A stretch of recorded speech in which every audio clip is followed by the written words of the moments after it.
Hi, how are you? I'm good. Okay. You're good. Good evening, everybody. Welcome to the March 11th meeting of the CB11's Human Services Committee. My name is Isaac Scott, and I'm the chair of the committee. This meeting is called to order at 6:02 p.m. Tonight, we are joined by Marlene Pierre, the staff liaison to our committee. In order to conduct an efficient meeting, let's observe a few ground rules. One, no one may speak until granted the floor. CB11 members, if you have a question about board business or wish to make a motion, please raise your hand and wait to be recognized. To raise your hand through Zoom, click the participants icon and you will find the raise hand function there. If you have a technical difficulty, click the chat icon and relay your difficulty to the staff. Members should not engage in a back and forth discussion. The chair will recognize the next person to speak. The chat should not be used for CB11 business or questions about agenda topics. All such remarks should be made on the record when recognized. Please keep your questions and comments brief and on topic to the discussion. Members of the public, if you have a question or comment about the subjects on the agenda, please raise your hand and wait to be recognized. At this time, we will do roll call. Committee members, please answer present when your name is called. April Autry. Present. Mark Roberski. Present. Kareem Kauser. Brandon Gillespie. Jennifer Meyer. Isaac Scott Present. and Robin Strachan. Present. You have a quorum, Isaac. Thank you. The agenda for tonight's meeting was distributed ahead of time by the board office and was posted online. If there's no objections, we will adopt the agenda as stated. Committee members, if you object to adopting the agenda, you may raise your hand and wait to be recognized. Seeing no objections, the agenda for tonight's meeting is adopted. A draft template of the minutes from last meeting were distributed to the committee. The actual minutes will be reviewed by Marlene and posted as soon as possible. If there's no objections to the minutes which you have received thus far, we will adopt the meetings from the last meeting. Seeing no objections, we will adopt those minutes from the last meeting. With that, I will transition us into our announcement section. Yes, Robin, please. I have an announcement. Yes. I work at Search and Care, a community social service agency. Starting last week, we will be at Metropolitan Hospital in front of their geriatric clinic, tabling 2 days a week to help their patients learn how to remote telehealth using their phones. So if you know anybody that goes to Metropolitan that's over the age of 60, please send them to our table on Mondays and Thursdays. Thank you. Thank you. And the minutes for today are being taken by myself. Thank you, Robin. I'm noting that. Do we have any other updates from committee members before we go to the who was online? I don't have the. Okay, Michelle, if she wants to be recognized. If you're ready, Michelle, if you have an announcement, Isaac wants to recognize you. Thank you so much. Good evening, everyone. My name is Michelle Cornell Lee. I'm the Outreach and Education Program Coordinator for Mount Sinai Salakoff Centers for Occupational Health. Today, I stand before you with a mission that is not just professional, but deeply personal, to ensure the health and safety of every worker in our community. The Salakoff Centers are an occupational health clinic funded by the New York State Department of Health, with 2 locations in New York, one being in Manhattan and the other in Staten Island, as well as 2 locations in Mid-Hudson Valley, which is Yonkers, and in Suffolk. Our mission is to keep workers healthy and our workplaces safe. We offer no-cost confidential medical care for any work-related injuries and illnesses. Each year, there are more than 200 work-related fatalities and 200,000 occupational diseases and injuries reported across New York State. Unfortunately, these numbers represent only a fraction of the problem because work-related health conditions are underreported. These conditions can lead to significant pain and suffering for workers, disrupt their careers, and devastate families as well. A harsh reality for our immigrant workers as well, who are afraid to speak up whenever they get hurt at work. That is why I stand here tonight, to ensure that you know about the resources available to you. Our center is here to support you regardless of your immigration status. Many of us spend more time at work than anywhere else. It is our second home. Therefore, it is crucial to know that if you are ever injured or fall ill due to your job, you have the rights to seek care in an occupational health clinic. Your well-being matters, and we are here to ensure that every worker in our community can step into their workplace with confidence, knowing they are protected and supported. Thank you so much. Thank you very much, Michelle. Could I ask, would you be willing to come back and give a presentation to the committee next month? Funny that you asked. I'm actually about to have a baby in like the next 2 to 3 weeks, but I will be back July 1st. So if Okay. you're interested in July, I'm more than happy to come in person. Okay, congratulations. Thank you. Yeah, and you are also free to send if there's someone else from your organization that could come next month. I'm just thinking the Okay. sooner, but we can wait. Okay, sounds good. I can definitely get in touch with my manager to see if she can come in.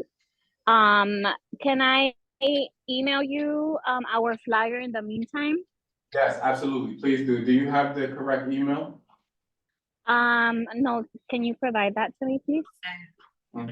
Which is your email? I'll give her the email. Okay, which, do you want to? Yeah, it's MN11 And 11 at CB at cb.nyc. .NYC.gov. .gov. Sounds good. I'll get that over to you tomorrow, first thing in the morning. Thank you very, very much. Okay. Take care. Thank you. Are there any other announcements from the public? Any other hands raised? No, I'm going to transition us to our informational updates. Do we have anyone, is Pauline Ferrante on from the Department of Mental Health and Hygiene? she's not. If not, okay, do we have anyone on from East Harlem Co-ed? I think I see Ms. Johnson up there. Present. How are you? Good. How are you? I'm good, I'm good. Are you giving the updates this week, this month, Ms. Johnson? Yes. Okay, it's on you. Good evening, everyone. My name is Carol Johnson, and I am the disaster liaison for the East Harlem Co-ed. Co-ed standing for Community Organizations Active in Disasters. This month being that we're celebrating Women's History Month, we're going to have an in-person meeting in the place of our normal monthly meeting. That meeting will be on Thursday, March 21st at 4 p.m. It'll be held at Settlement Health on the 3rd floor. The address is 212 East 106th Street. We recognize that when we're dealing with emergencies, personal health, mental health, behavioral health is all part of it. And so this month we're going to have Connect New York, which will be hosting a free chair yoga wellness activity for a portion of our meeting. And then we'll go through some reflections and conversations and goals, setting the course for the importance of emergency preparedness. Also briefly, part of our update next month will include finding people in East Harlem who are living in extremely hot apartments. Whether we realize it or not, every summer we lose droves of elders and people because the index in their apartments are just way too hot. They don't have air conditioners, and we'd like to work with We Act for Environmental Justice to put heat sensors in people's apartments to find out just how hot it is. Also recognizing a lot of these people don't have air conditioners because they can't afford the utility bills. So we'll be working with the mayor and several other offices to get this problem rectified. Our heat index is much higher than it is even in the Upper East Side. And so this is something that has been happening in our communities for decades. And we're just trying to save lives and make people a little more comfortable. Thank you. Thank you, Ms. Johnson. Are there any questions for our emergency management organization? I'm sorry. And if you know anyone that just may want one or want to be involved in the program, they can email us at East Harlem Coed, COAD @gmail.com. Thank you very much, Ms. Johnson. Seeing no questions, I'm gonna transition us into our presentation. Oh, do we have anyone on from Borican? No? Okay, so we'll transition into our presentations and discussions. And I'm gonna just switch something on the agenda here because I see we have some presenters that are here in person. Mr. Lopez, all three of you guys are from the same org, right? So we will let you all go first since you're in person. I don't want you to wait until the other two presentations to go through. I know you were willing and I appreciate it, but it's cool. You guys are here. We appreciate you being here in person. So you can kick off our presentations and then we'll transition into our virtual presentations. Let me pull up their slides. Yes, And is it okay for us to present from here? however you want to. And watching this here. Yeah, they can see you from that, that eye thing. Unless you guys want to like move up to the front. So how is it like catches your voice? So when you start talking, it'll like catch you. Okay. So thank you for having us. My name is Jonah Gensler. I'm CEO at LSA Family Health Service. And I realize some of you may know us really well, but others may not. So I'm going to start from the basics. We were started 66 years ago by these incredible sisters who hit the streets of East Harlem, believing that families deserve full dignity, and specifically looking at health and the conditions of housing in the community. And they did that work 66 years ago. And Ray and Carolina are going to talk about their history with us, which dates back, believe it or not, to 2 decades for both of them, and they'll speak to that. And I'm newer here to the community, and I feel so privileged to be part of this. So when you think about community health, oftentimes we think about Mount Sinai and we think about the hospitals. But the reality is that about 80% of our health is how we live in our community, our homes, how we eat, exercise, sleep, the conditions in our streets, the air that we breathe. And that's what we focus on. That's what we've always done. We've done that through a whole series of things that you guys are talking about, so I won't take wings out of your sails. And we do that in community by trusted partners, which is our staff. We're on 115th Street between 2nd and 1st.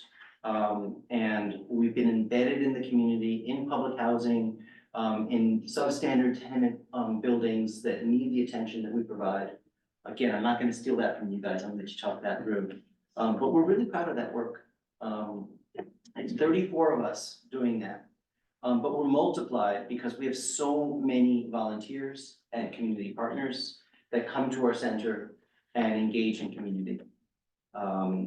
And so, with that, I'm going to hand off the word. Would you like to take it next? And we'll talk about, well, there you see on the slides a few of the pieces, and I'll just end on this, I guess, which is, these are some of the conditions I started talking about. The prevalence of asthma, where we're 3 times more likely than children that live just 20 blocks south of us to be going to the ER because of an asthma attack. That is preventable. We're talking about the housing, which is going way up in terms of costs, but remaining with the conditions that are leading to these health conditions. You see on the slide there, this avoidable hospitalizations. Families should not and do not want to be in the emergency room, and becomes a revolving door.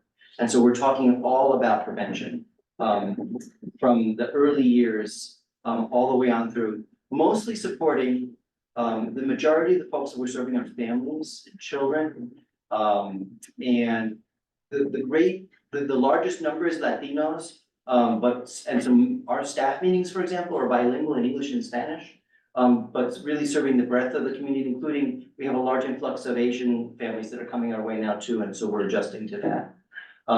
You see their education and the social conditions, and so these are just some of the things that we do, and we do it with a passion, and if you can speak to that work. Thank you, Ray. Sure, thank you, Jonas. And good evening, everybody. My name is Ray Lopez. I'm the Chief Program Officer at Little Sisters of the Assumption Family Health Service. I'm also a resident of East Harlem, live on 118th and First. And I've been living and working in East Harlem for 22 years. I'll be 23 in July.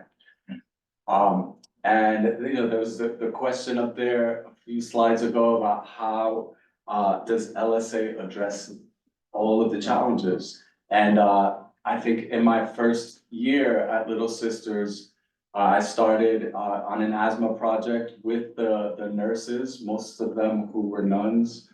And we're primarily visiting children with severe and uncontrolled asthma. And I was going into the homes and, it really was eye-opening to see the conditions that people endured and that put children in hospitals and in the emergency. Kids had to miss school, parents would miss work and sometimes would lose their work because of all of these interruptions. And so from the early days, I asked myself, how should we address problems like this? And, really put my all into helping the families who were referred to us, those who we can touch person to person, but also working together with those families to examine root causes of the problem and to try to create positive impact and move the system to be better responsive to people. The slide that's been up now is describing the work that we've been doing and that's been ever evolving over the decades. And there's in the health system and public health, there's the catch, the new phrase is social determinants of health. Once I learned what that was, I said, oh, the sisters have been doing this forever.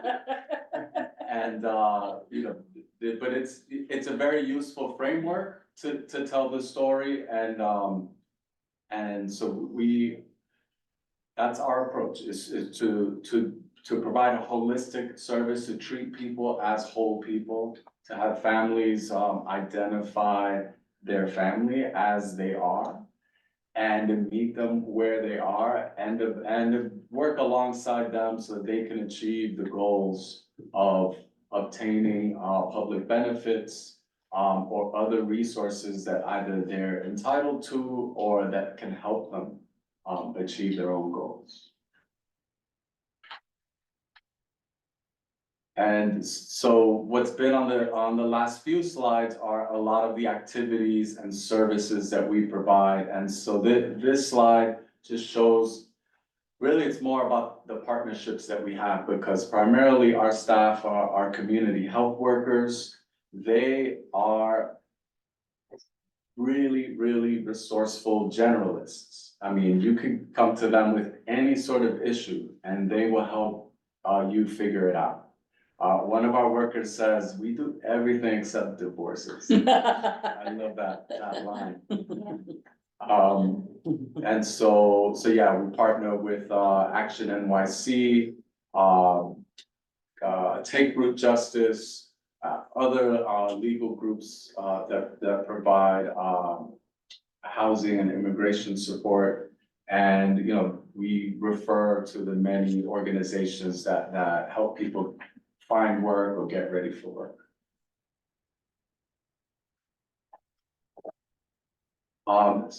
So I'll just share our mental health services, which has obviously been in very, very high demand. What it is a combination of cognitive behavioral therapy and art therapy. And we're more and more doing it in a group setting, in person, now that we're post-COVID. And it's, I think, really helped to help people expand their networks and their relationships with neighbors, and to begin to process a lot of what every New Yorker and every American is going through these days. So I'll pass Yeah, to Carolina. so hi, my name is Carolina. I'm the Community Health Director at LSA. I have, actually, I've been with LSA only for about 2 years, but I've been part of LSA for probably longer than Ray. Because I was actually one of the children, of LSA, the 2-year-old, babies. So my mom, she was in a domestic violence shelter and she got placed in one of the NYCHA apartments, in East River on 105th Street. And so she needed a lot of help. She was a single mother, immigrant family, low resources, didn't know the language. And it's very basically the story of pretty much like a lot of the clients that come to our doors in need of assistance, just a little bit of guidance. And I would say like, I'm very happy to have been part of LSA. They, helped my mom with temporary assistance with like SNAP applications. They helped my mom with like, they got me into an early intervention program when I was very small. We had the early intervention program. I had mentoring, tutoring, had this wonderful teacher called Martha. And we have a way more advanced program now. And like the programming scheme is now, as you see here, from 0 for like even prenatal, all the way up to high school, college readiness. And then as an adult, we also help them find adult education, mostly referred to a lot of people that you guys may have already known about, GREA, Union Settlement, all of the lovely organizations.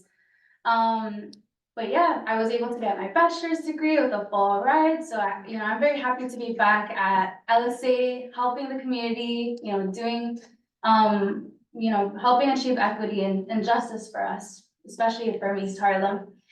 So this is how, we have a million different programs at LSA, right? So you guys will actually receive, or this is the more in-depth version of a presentation. We don't have time to go through every single thing because we would be here for hours. But we wanted you guys to be able to see a little bit of what we do. And so here's the Healthy Moms program. That's pre-lactation classes. They do yoga there. We are currently enrolling. So if anyone is pregnant or about to give birth, we help them, we get them, car seats if needed, like strollers if needed. Reach out to us. We also have the parent-child development class at 0 to 3 years old. We help them get into Head Start programs. There's lovely, amazing Head Start programs within East Harlem and a little bit in the Upper East Side, a little bit in the Bronx. Like, we can help guide them through that. And we also have a K-5 enrichment program that is year-long, so including summer classes. We help them in middle school and high school and beyond. So that's part of the education pipeline that we have. So this is a little bit about the Healthy Moms program, and all of the information, contact information is on there. We have some flyers too if you guys would like, but I'll just continue on for now. And then this is a little bit about the parent-child development, like I said, 0 to 3 years old. Continue on. K through 5 as well. All the pictures that you see here were actually at LSA or LSA events. So just so that you guys have a frame of reference. Continuing on. The same college readiness workshops and high school application workshops. And then I wanted to highlight the environmental health, which Ray will actually talk a little bit more about. But I also wanted to mention about the mental health. We know that there is a really big crisis of mental health. It is the reason, I think like 90% of homelessness is due to mental health, and that it's been increasing after COVID.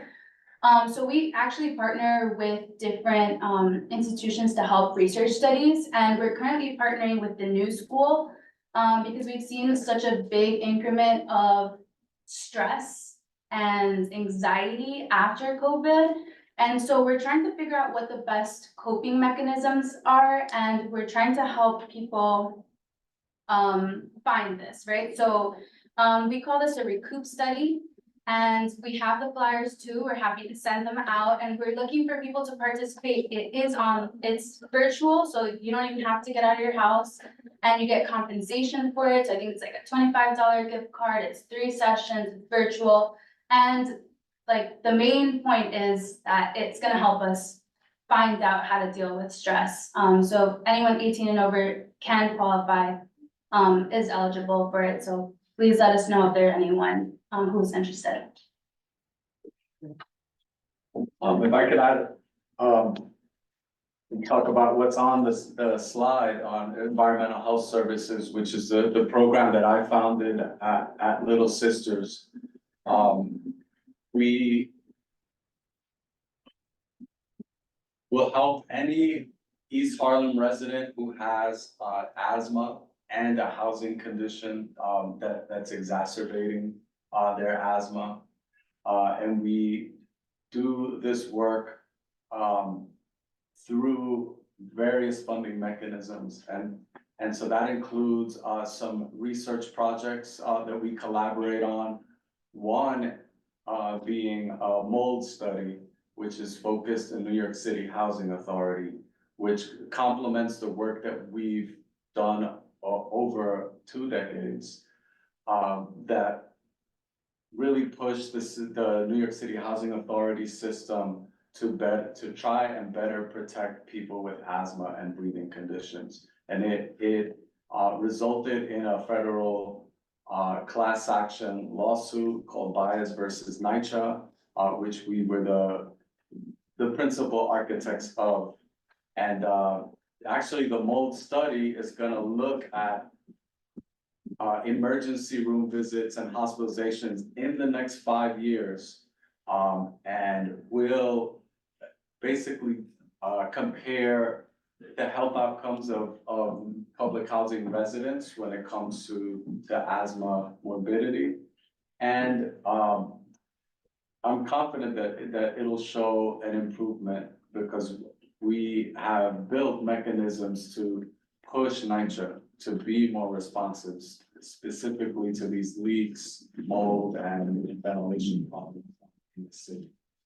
And we are also working more with tenants in privately owned buildings. We actually have one building that is, next month will be 1 full year that they're on a rent strike. And they are currently negotiating with the building owner to try and get much needed repairs in their homes. Yeah, so just a reiteration, for the mold study, if anyone is interested, it is particularly focusing on children ages 5 to 18. And we are looking for people who live in NYCHA projects or have now turned into Red Pack projects, and have asthma and suspect that there may be mold. So that just means like if there's a leak in the home or something, there's most likely mold. And so what LSA does is they will go into the home, try and assess it, do everything possible to get all of those complaints in so that it's fixed. And then a doctor will come in, and of course, they are also compensated like $130, I believe, per visit. They're receiving help, they're receiving lab results, they're getting all of the allergies tested and everything. So again, you know of anyone who is interested, we'd love to have that information out there. This is gonna help more of East Harlem. And this is actually the Harlem Pact program that we were assigned as a social services the social services agency for the Harlem Pact developments. These are 10 NYCHA developments that are now going through the Rad Pact programs. 4 of them are senior housing, some of them are multifamily buildings, and we're looking for partnerships. We want to be able to give these residents the most services possible. So a lot of it is older adults. We're gonna do case management for them, the same thing that we're doing at LSA, but at these sites, the same level of service. On top of that, we'll do workshops, community engagement, safe neighborhood initiatives, and we're happy to collaborate with anyone who's interested to kind of give more services to the residents. Is it possible for us to transition to questions now? Yeah, we're done. Feel like you got through enough? No, that was the whole thing. Sorry, we were trying to No, speed it's through, okay. but I just- I don't- yeah. Apologies. It's all, yeah, please don't, it's all great information, I just wanna respect all of the speakers, I don't want. I was wondering about the, how does a family qualify for receiving, like, for the, particularly the youth development services? Do they just have to be a child in East Harlem who's under a certain poverty level? Is that it? I don't know. So, so you're talking about the pipeline? Yeah, there was a slide up that spoke to the work you do with young people. And I Yeah. was wondering, how does a young person become qualified to receive? Yeah, of course. So, LSA is all inclusive. Anyone can come through our doors and we will try our best as possible. The only thing is that we have like space capacity, issues. And so just come to our door, even if we don't have space. So like, for example, our K-5 only takes 30 students. So it's very difficult for us to receive more students. But parent-child development class currently has 97 and we're still enrolling, like we can do that. Like lactation classes are virtual, there's no capacity for it. Just send them our way. We will see how we can help them. And if we don't have space, we'll send you to somewhere that does. Is that the same process for the health services? Yes, exactly. Just come to us. And the same thing, like, honestly, we get like random people, or like not random people, but people of the community who don't have a home and they don't have clothes. They just walk in, we see them, and we assist in any way that we can. So that's kind of our motto. We just try and help where we can. Everything but divorce. Everything but divorces. Yeah. Any other questions from committee members? Do we have any questions from the public? You don't have any hands raised. I don't have any hands raised. Thank you. Okay, would you like to give any final words? Anything that you guys left out? I didn't mean to cut you off. I just would like to say thank you for partnership, because the community, obviously, everybody in this room is committed to these issues. And we're in this together. Thank you. Thank you guys. Yes, Can I just add a comment? I love your organization. But you have to know that Ray is a personal hero of mine for his work in the community for decades. He is an actual hero to go up against NYCHA and to help people remediate mold. I mean, nobody else does that. Thank you, Ray. Thank you. Yes, and she said that to me right before you came in. So she's like, my favorite person is coming. Thank you very, very much for being here. Thank you for being in person for your presentation too. We appreciate you. With that, we will transition into our next set of presentations. Housing Works. Thank you all for your patience. I know we didn't get a chance to do this last month, but I do appreciate you all coming back this month. And with that, I will yield the floor to you all. Awesome. Thank you for having us. I just want to check in. Is Jessica here? I don't see her name, Natalia. Okay. Okay. If Jessica's not here, I just want to recognize Marta Figueroa. She is the Vice President of Community Partnerships at Housing Works. And she's also going to give an informal presentation at the end of the Connect presentation. Is that, you mean included with your presentation? Yes, exactly. Included with our presentation, yes. No problem, but it's whenever you guys are ready. Do you need us? Do we have slides for you or something? Can I share my screen? Yeah. Yeah.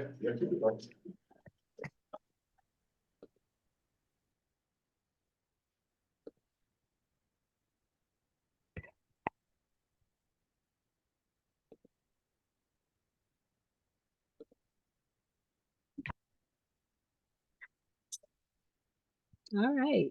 Good evening, everyone. Nice to see everyone today. My name is Antonika. Can you hear me? Yes. Okay, just making sure. My name is Antonika James. I'm the community liaison for the Connect program at Housing Works. And because we do have another person here, I'm going to make sure to be a little swift with the slides. And so just to give some background, Housing Works as an organization, our mission is to end homelessness and AIDS through advocacy and life-changing services. And so those services include housing, healthcare, meals and nutritional counseling, job training, legal assistance, substance use treatment and mental health services. And so we provide that in an array of mental health services to treat adult mental illness. And we design these programs to minimize symptoms, adverse effects of illness, and maximize the wellness of our community members. We really try to promote recovery towards achieving life goals and want to make this as holistic of a practice as possible. So there are a number of factors that we try to combat in regards to mental health stigma and really getting everyone accessibility to the services that they need and determine an individual's engagement in those services. So the Connect program, which I am a part of, is continuous engagement between community and clinic treatment. We are a community-based program that expands the capacity of our existing licensed OMH clinic. And we do this by engaging the clinic's surrounding community in the development and design of our enhanced services. We have therapists and case management services, which are offered off-site as well as on-site. So the uniqueness of our program is that our therapists can meet community members where they are, and we do that by meeting them at their homes, at a community space that they feel most comfortable at, going to a library, a community center, or even going for a walk in a park, and no one has to know that they're in a therapy session. We also hear from our therapists that the clients that they work with also like having meetings at Starbucks or McDonald's, coffee shops, in different spaces like that, which again helps to engage people in their services, but also really breaks down the stigma around what mental health looks like and what mental health treatment looks like. Connect has 3 real focuses. And so the clinical services, as I mentioned, we provide psychotherapy, crisis intervention, and medication management in the field or from home or in non-clinical community locations. We have non-clinical services, which are provided by the case management team. So similarly to the therapist team, they also meet community members where they are by having different services done in the home, or they can have their clients come to the clinic where they help them enroll in different benefits, let them know what they're eligible for, and provide them that support in that regards. And then there's the community engagement piece, which I'm involved with. And so that includes working with the community to inform the clinical and non-clinical teams different ideas that we're getting from the community on our service design and delivery. So that includes us distributing a community survey in which we ask community members what it is that they'd like to see more of by way of our programming. So some of the community engagement activities that we do tabling quite a bit. We attend the community board meetings such as this. We do canvassing. We provide focus groups. We partner with many other organizations, including the East Harlem Co-ed. Thank you, Carol, for mentioning the chair yoga for next week. And so we also partner within Housing Works, and we collaborate with our teams on different partnership engagements. And we are trying to be as holistic as possible in sharing the resources that we have in-house, as well as the ones that we learn about outside of Housing Works. So when it comes to wellness offerings, there are yoga, cooking classes, Reiki treatments, and other things that we learn about through our community survey, different art therapy practices. So we're glad to hear about the work that LSA is doing, and we would love to figure out a way to collaborate with you all as well, because we're hearing a lot from community members about art therapy being something that they'd like to see more of. We also hear a lot about garden therapy. And so being able to engage community members in those types of activities seems to be things that would be really helpful in us starting the conversations around breaking down the stigmas of mental health, what that looks like, Some of the other activities that we've done in the past also includes self-care promotion and workshops with some of the community members that work in the schools in the area, because again, we realize that service workers are also pressured and are feeling the pressure of working very hard in the community and having to make sure that they stay motivated in doing the great work that they're doing. And so we try to help alleviate that by providing these self-care workshops that really help engage them and help them collaborate and find camaraderie within their teams and sort of rejuvenate them into feeling great about coming back in to do the work that they're doing. We recently had a vision board party at the East Harlem Action Center a few weeks ago, which was well received. And, you know, we're just trying to, again, help give community members a way to envision greatness in themselves, but also find empowerment in really addressing some of the traumas that they may over the years have been sort of conditioned not to address. So in order to be eligible for the Connect program, currently you have to be 18 or older, a resident of Harlem, or at least spend time or work in Harlem. And we also are looking for folks who may have been justice impacted, have been participants in step down programs, or are awaiting some of the SPOA services in that regard. And I will let my colleague talk more about the housing work services. So I'm going to skip that slide. Like I said before, we do have a community survey, and so this is a link to it. We can definitely send that out so that people in the community would get the opportunity to complete this for us. And we are more than happy to share the findings that we get with the community. So that way, again, folks are aware of what the community members are saying they would like, not what we're just going to give them. We want to know from community what it is that they'd like to see in addressing mental health and in addressing behavioral health practices and treatments. We also have a self-referral form. So if there are folks who want to refer themselves or want to make referrals for others, we can pass that along. There's also a QR code for that, and we'll make sure that we add that to our correspondence. And that's my information. And I just wanted to go back really quick to show my contact information as well as Natalia's. She is the program manager of community strategy, and I'm the community liaison. And so we're the primary contacts for the Connect program. And these are just some photos of us out in community participating at tabling events and doing what we can in the community. We try to have fun, not only as a team, but we definitely try to bring that fun to the work that we're doing. And again, to sort of really chip away at the stigma when you think about mental health.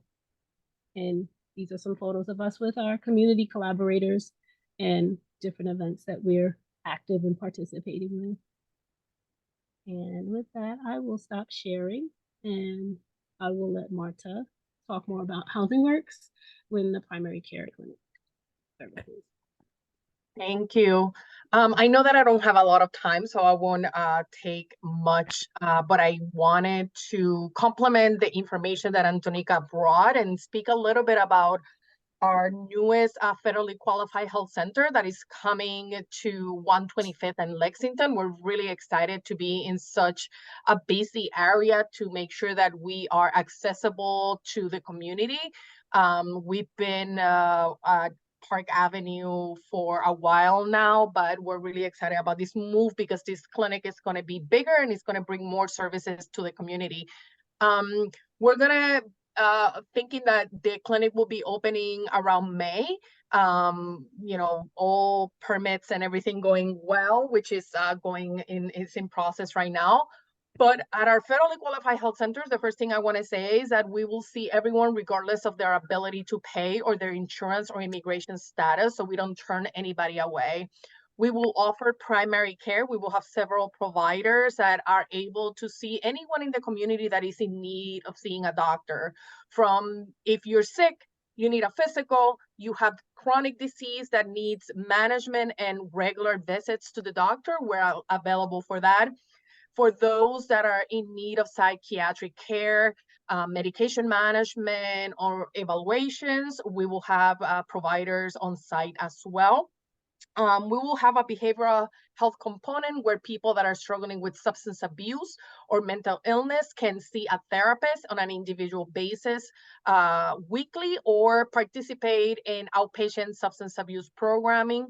Not only is that service available for the person that is struggling with substance abuse, but also for those that are in the world or the network of that person that are affected by that person's use.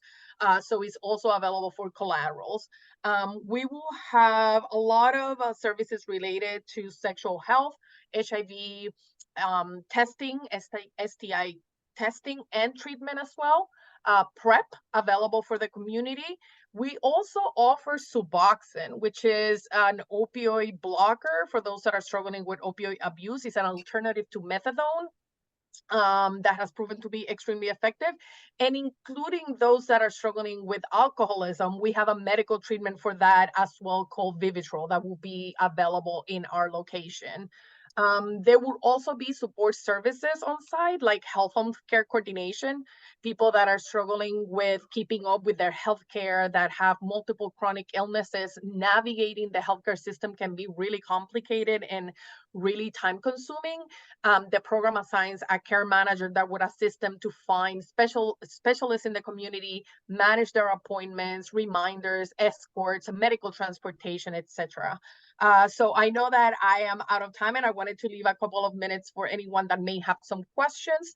I will feel free to share my contact information with the group as well, because I definitely heard a lot of potential opportunities for partnerships in the people that have presented already.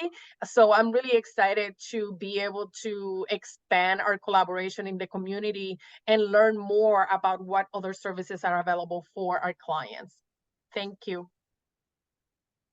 Thank you. I'm wondering, would you have the capacity to come back in maybe May or June and give a full presentation on the clinic? Absolutely. I can bring we have a department called Community Partnerships. That's the department that I oversee. And one of the benefits of working through that department is that you as an organization get assigned one person for all referrals to Housing Works. So you won't have to call different numbers, be transferred to multiple extensions, but you will deal with one person that would be in charge of managing all the requests that you will have for services at Housing Works. I'll be definitely more than happy to come and speak a little bit more about the services in more detail and how to refer to us. Yeah, that would be amazing. Thank you. I'm going to include my information in the chat. Yes, please. Thank you. Are there any questions from committee members? Okay, any questions from the public? Do you have questions? Yes, please. I learned a lot from your presentation. Thank you, especially around healthcare navigation, which is something very close to our work. Maybe we can collaborate there and learn from you. Also, and when I heard also about the garden therapy, we have a garden that we're thinking about really creative ways of engaging the public. And I'd love to learn what you're doing, and so maybe we can connect later. Thank you. Thank you. Are there any other questions from the public? No hands. No hands? Okay. Thank you very, very much, for your, patience in getting back on the agenda and sitting through to get to your presentation. I really do appreciate you guys. And, I'm glad that some connections were made in the room. I'm connected with Housing Works in a lot of ways through the, employment and housing services, you all provide. And, so we get interns to our organization in East Harlem, for people who are going through like job training. So I love to hear more about what you all are doing. So I'm definitely going to connect our organization with the Connect program as well, because referrals are very, very important for us. And we're housed in the church, so you can imagine like the variety of the different types of issues that come in the door. So this is all helpful, like for you all services and minutes, this is a great Monday. Okay, with that, if there are no other questions or comments for Housing Works, I will transition us. Thank you guys again. Thank you for having us. Okay, have a good evening. Okay. All right, last but not least, on our presentations, is Isabel on? Isabel is on. Yep, here I am.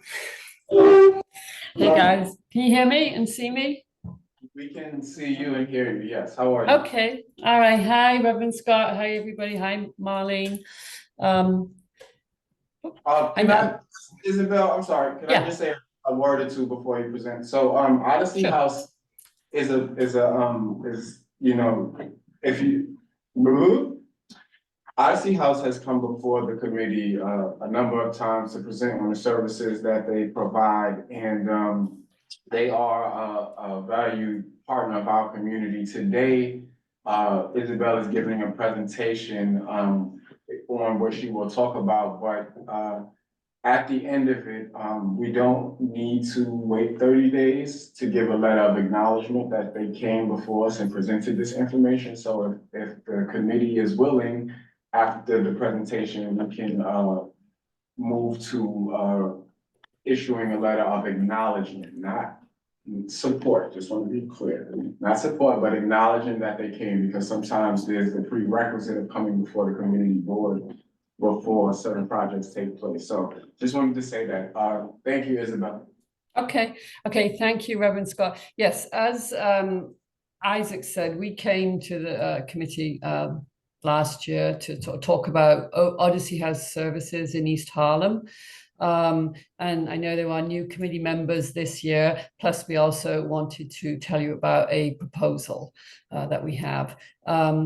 For those of you who perhaps don't know, Odyssey House has been in East Harlem for close to 50 years.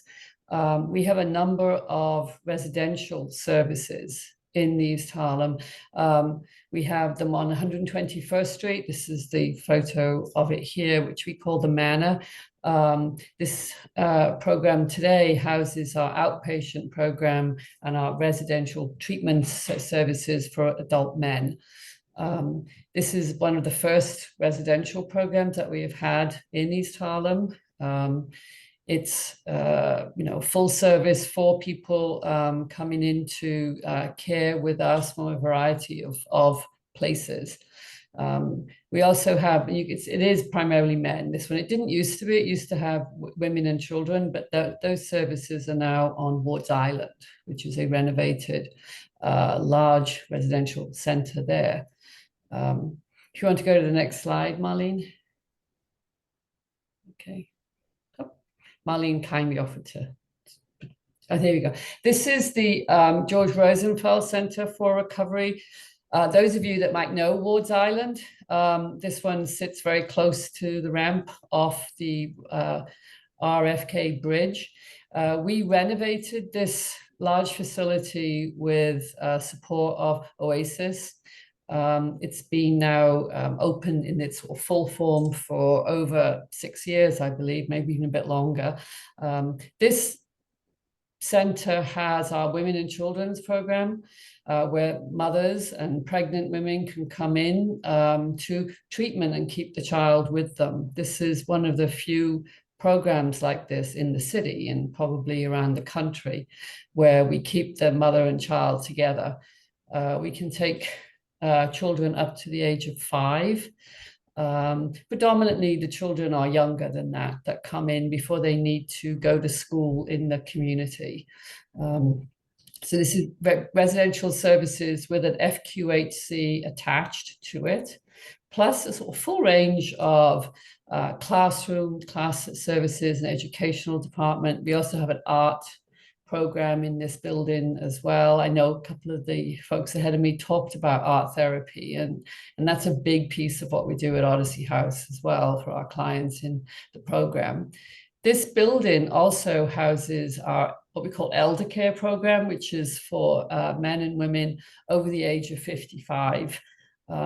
This is another kind of unique program for Odyssey House that we established over 20 years ago now, to provide, really targeted services for people who, have concerns of substance abuse for many, many years or are older as well.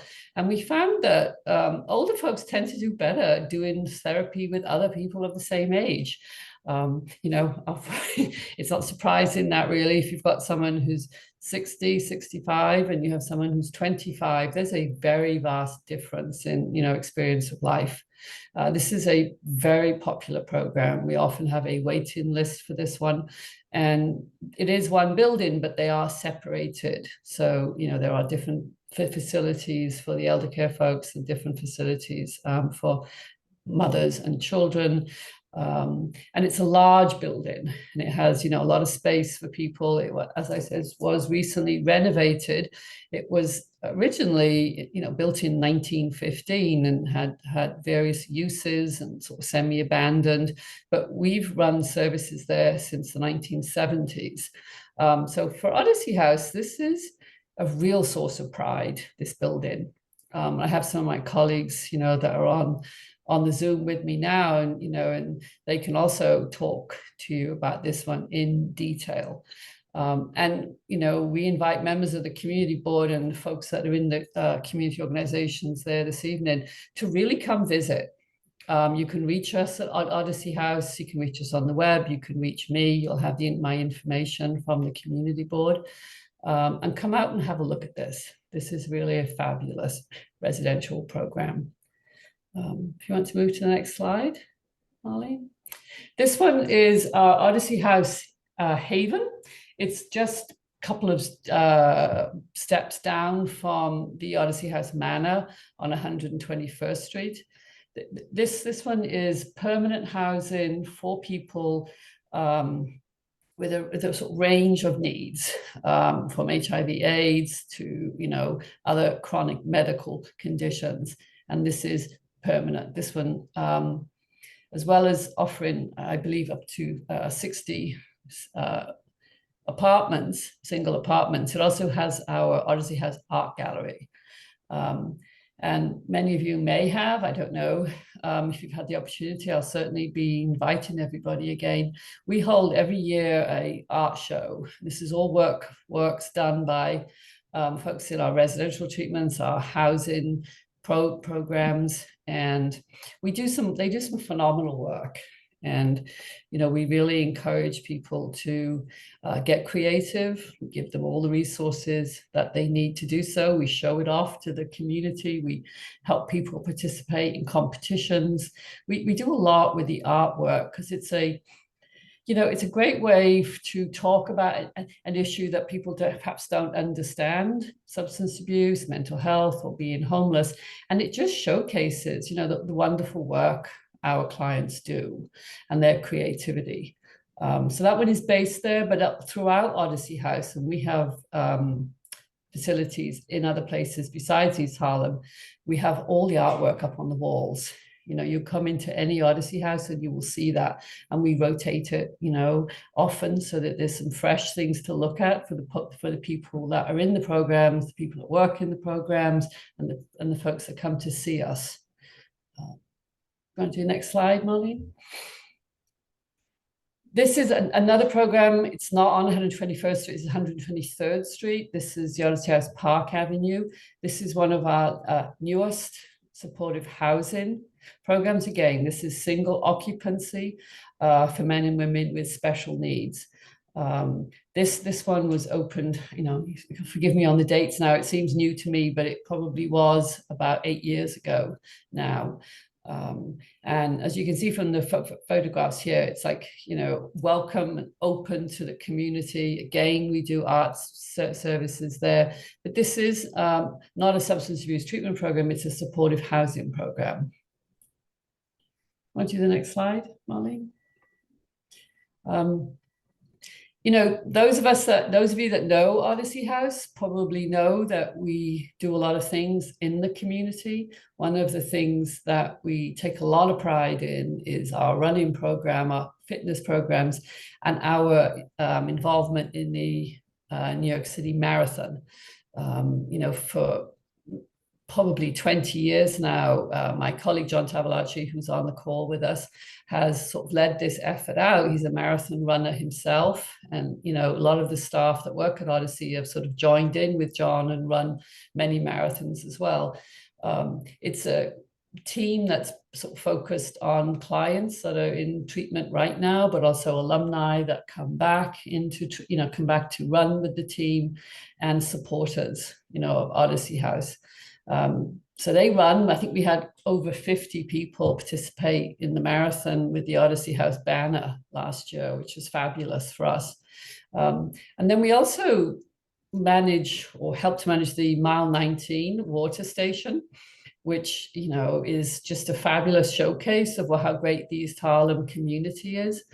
And we get out there and hand out water and do the cleanup, and, you know, the beginning of the day, setting it all up throughout the day. Folks from Odyssey House are sweeping and, you know, picking things up and making sure that all the runners get what they need. And then we're there at the breakdown. So, you know, this is something that we're really proud of at Odyssey House, and we put a lot of effort into making it a great day in East Harlem. And we'll be out there again in November, you know, doing it again. And anybody that wants to come and join with us, you know, they can let me know, or they can, you know, come along on that day and we'll give them a job to do. Next slide, Marlene. This is like some of the things that we do in the community. Odyssey House, like I said, she has been in East Harlem for, you know, close to 40 years. So we have developed a lot of really important links to other organizations all around us. Many of the folks that presented today, we know their organizations. We all try and work together collaboratively so that, you know, everybody gets a sort of better service in East Harlem. Some of the things that we do, a lot of health and wellness.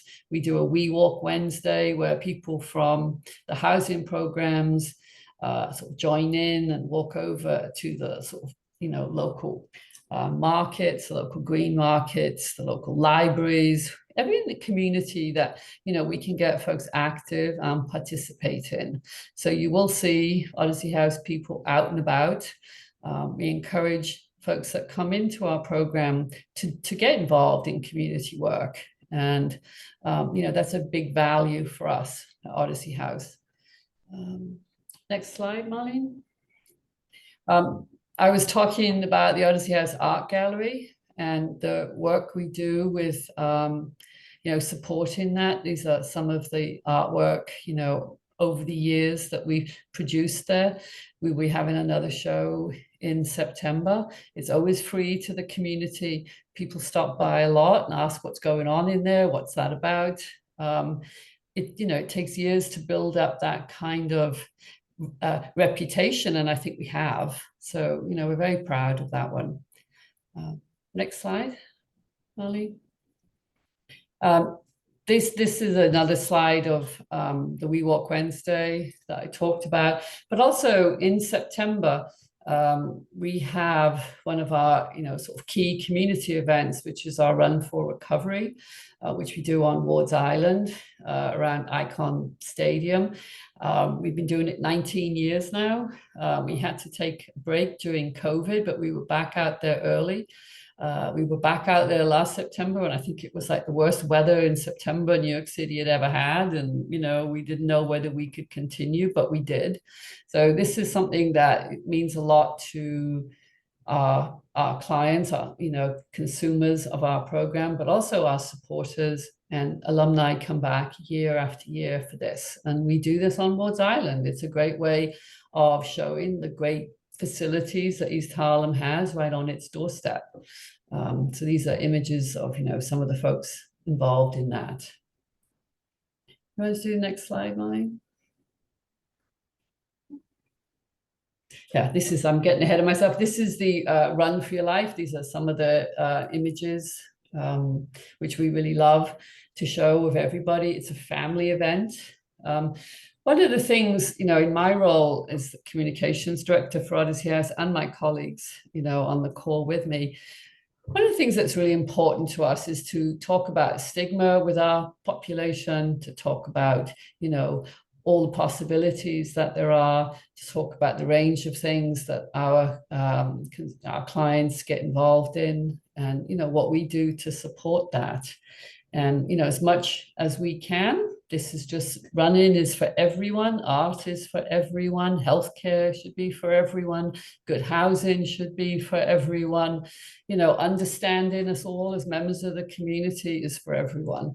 And that's, really the value of Odyssey House. And that's really part of our mission and our sort of, commitment to services that we run.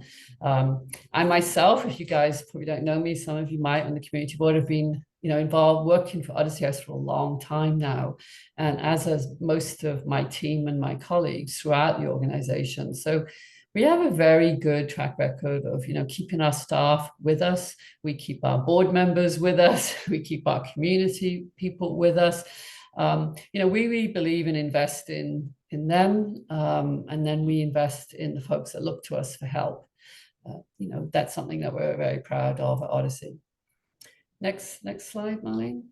Hey, Isabel, could you go into the outpatient program? Oh, okay. See, no, the thing is, Isaac, I sat and listened to all those fabulous presentations and I got carried away, so I'm sorry. Oh, it's all good. I just give you a full one, honestly. Yeah, you do not need, I'm sorry. This one, you don't have to look at this one really. This is a very nice little quick TV of the Odyssey House marathon team on mile 19. We can skip it. You don't need to go into that because it's a tech thing.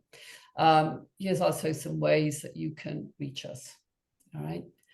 Yes, and I will go into one of the reasons why we're here today is that we want to present to the community board that we are applying to New York State Office of Addiction Services and Supports to establish an outpatient substance abuse use disorder treatment clinic, what is actually called an integrated outpatient treatment center on the site of our facility on Wards Island.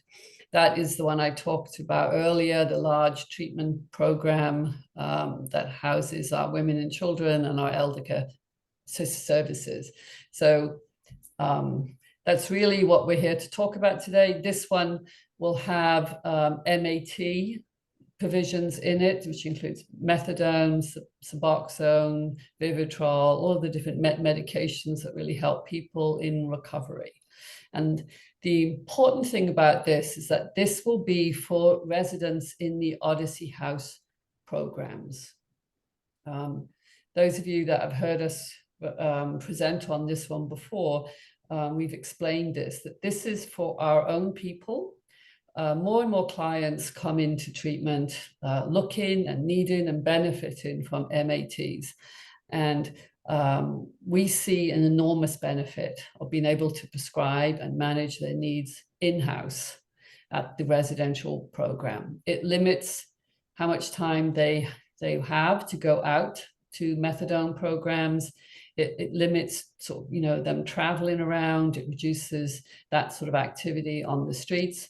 And it also just makes it a much more seamless experience for the clients in our programs. So this is what we are presenting. It will be established on Wards Island at that program. I can answer questions on this in more detail, but I also have my colleagues John Tavolacci and Jeff Savoy on this call as well, who can also answer. Both of those are clinicians that will be involved in running this program. So I'm not sure if you have any questions about this one. It is. Yeah. No, I'm hoping maybe if you could just take another minute to just speak a little bit to the benefit. You said a little bit of it in the travel, and they provide, less travel time, and yes. So yeah, Any other benefits that you would want to share with the committee about this? Yes. Yeah. Yeah, I mean, as for the community, we're very cognizant that we want to do everything we can to sort of keep the environment, you know, in East Harlem safe and for everybody, and to limit any issues that people might have that are, you know, that people are congregating or whatever outside a methadone clinic. This is not that. This is an internal clinic for residents in treatment at Odyssey House. So it has a benefit for the community. It also has enormous benefit for our clients. When people come into a treatment program, residential program, particularly the mothers with children, you know, they have a lot to accomplish in a short period of time, particularly if they came in pregnant and they had a baby and they're raising a young child in our services. We want to keep them with us. We want to keep them in the program as much as possible and help them adjust and bond with their child while they are in treatment services, which are a sort of, you know, a whole list of groups and individual therapy, and they in looking for housing, etc. So limiting the time that they need to travel from Ward's Island to go to a methadone clinic, for example, is enormously beneficial for them. And that's one of the reasons why we are proposing to establish the clinic there. On the Ward's Island site. Thank you, Isabel. And so I think, so it's really, you know, I suppose to sort of simplify, we think it's got a community benefit and it has a lot of client benefits. So for us, this is something that makes sense in many, many different ways. And we think it raises the standard of care for the people that look to us for help. Not to mention that it's actually in line with what we asked in our document regarding the concerns of congregating and people being vulnerable during travel. So this sort of this project, even when presented earlier, just seemed very in line with Odyssey appearing to trying to work to accommodate the community needs and concerns. So thank you for that. And I did have an opportunity when I first became the chair to go over to Odyssey House on 123rd. I did to get a tour. I did meet with Isabel and the executive staff, and I brought all of the concerns as much as I could carry to their office. Thank God we're not in that place anymore where we were at, but the concerns are still real. So thank you very much for your presentation. Are there any questions from committee members about? Mark has his hand up first. Okay, Mark, please. Hi, thank you, Isabel, for presentation. That was very informative. I just have one question. It says it in the slide, but you didn't say it when you just talked about the main value. Is this Ward's Island facility outpatient clinic only for the East Harlem facilities that Odyssey House runs, or is it for any residents of any Odyssey property anywhere in the city? You know, I can see my colleague, John Tavalacci, wanting to speak on that. Well, let me hand it over to John. That's a great question. It will be for, when we get a person who happens to be on an MAT, a medication, they currently are housed in either Ward's Island in our women and children. That's where we house the woman and the adult woman with their children, and on 121st Street. So currently, these clients, which Isaac, I just want to say, they are not part of the problem. When we bring them over to the Mount Sinai Clinic at this point, we're putting them in a van with 2 staff members. One person stays in a van, another person goes with them into the clinic. It's very disruptive for our program, but we have been part of the East Harlem community. We've heard these concerns for years, and we're constantly coming up with solutions. This is just another solution to further that mission to reduce anyone going on 125th Street, but it's also good for the client because it's continuity of care. They get dosed in the program, and that's what we want to do. We don't want a person to leave our facilities. We want them to stay in our facilities. Thank you for sharing that. So John, just to clarify, were you about to say yes, that it's only? Yes, it's just for our clients, because there's all of our other facilities, no one is on medication assisted treatment. The 2 facilities are in East Harlem and Ward's Island. Okay, And then Isaac, and maybe this is not a question I have to ask now, but I'm just curious, what's the distinction between a letter of acknowledgement and a letter of support, and why are we making that distinction? So the difference is one letter is in support of and the other one is in acknowledgement of. I guess, yeah, I meant yeah. why would we do one in one situation and others with, it seems like we've given letter of support for other organizations. Are we only called for in this situation to give a letter of acknowledgement, or is that all that has been requested? Yeah, so good question. So sometimes organizations come before us because they need a letter of support and for the work that they're doing. This is going to happen whether we acknowledge it or not, whether we support it or not. Part of the process that OASIS does require is that they come before the board and they give a presentation and inform us of what is taking place. So this is them doing that now. So the acknowledgement is that we are acknowledging their presence, their presentation, and the information that they presented. The letter of support, if it was a letter of support, would be that we support whatever it is they were asking for. Right. So this, what you're saying, I think, is that this is happening regardless of whether we support it or not. Absolutely. Okay. Yes. Yes. Yeah. And there will be there will be a number of things that come before us that are going to happen regardless. But one of the things we have fought for is that we are informed, because a lot of stuff took place without us even being informed. So at the very least, when organizations come before us, although they may not need our approval, they can hear our concerns and then incorporate that into their process and their strategies for moving forward. No, I appreciate the value of that. I wasn't minimizing the importance of acknowledgement of a presentation. I was just trying to clarify why in this case, but now I understand why. Yeah, no problem. No problem. And this is not a new program, Mark. This is we already exist. This is just an internal service that we have to get a license to provide. It's not a new program. We're not treating a new population. We're not bringing anyone new into the community. This is something that we're already doing. And ultimately, instead of sending people out into the community, we're keeping them in the community. I appreciate the work you're doing to support our Thank you. And I appreciate the acknowledgement and support. Yeah. And, one of the things that Isaac knows this, and, other folks at the community board, we've come before Community Board 11 over and over again, for letters of support for different services, for letters of acknowledgement to sort of, inform you about what we're doing. So, this is, really in that spirit to do this with you again and to hear what your concerns are. Any other questions from any of the committee members? Any questions from the public? Are there any hands up, Marlon? No.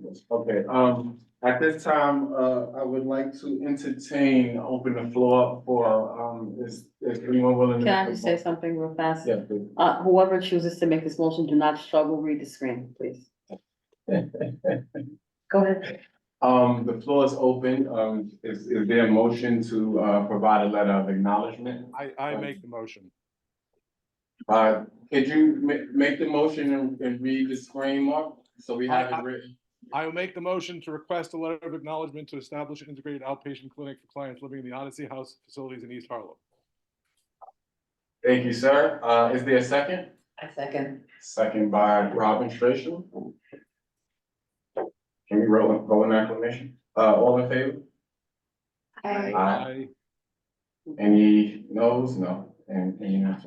So, okay, great. So, Isabel, we will, yes, y'all know Marlene's style. She'll work on it. When she's ready, she'll let you know. Get that to y'all ASAP.